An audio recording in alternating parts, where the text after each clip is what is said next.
Johnny Deluxe here. I'm just sitting out in my patio garden. It's Saturday morning. I got a lot of reorganizing to do. I keep my spare dirt in that garbage can.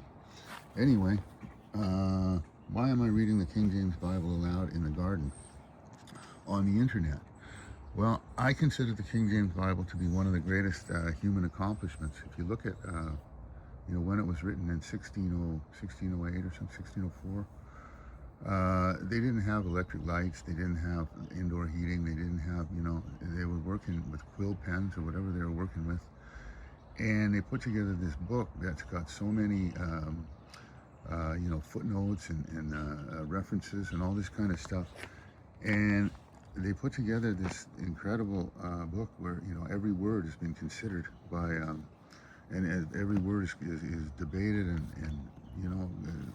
examined, and they put this thing together and they came up with it, and then they published it on the first printing press, the Gutenberg printing press, and it was it all kind of came together at the same time, and it was distributed, and it's really got an interesting history.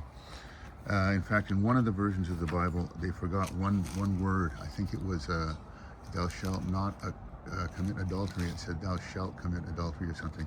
And they put out, 600 copies of it or something until they figured it out. And it's known as like the Devil's Bible or something like that. I'm not 100% positive. There's also an interesting part in it where if you go to a certain chapter, 13 verses in, and 13 words down, and 13, you get the word shake.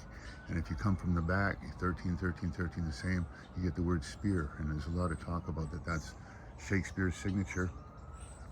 And you could think that maybe Shakespeare put that in there like that if he did work on it, or maybe God put it in there for him and he didn't even know it was in there, or maybe it's nothing at all. I don't know. But anyway, you see a lot of AI reading this kind of stuff on the internet, and I believe like a lot of these kind of books, like the Bible or other important books, if you read it out loud, it means a lot more than if you just read it silently to yourself. Because if you read each word out loud, you have to, it's a different process. So I have never seen anybody read it out loud on the internet, the whole Bible from cover to cover.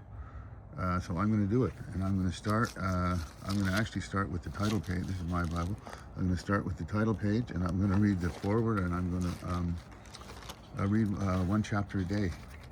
And I don't know how long it will take. I think there's 1,100 chapters or something. I'm not exactly sure. I'm not a scholar of it or anything, but I read it through, and there's a lot of incredible stuff in there. And yeah, I really enjoy it. So that's what I'm doing, and that's what's up. And this is just the introduction. So thank you for watching, and stay tuned.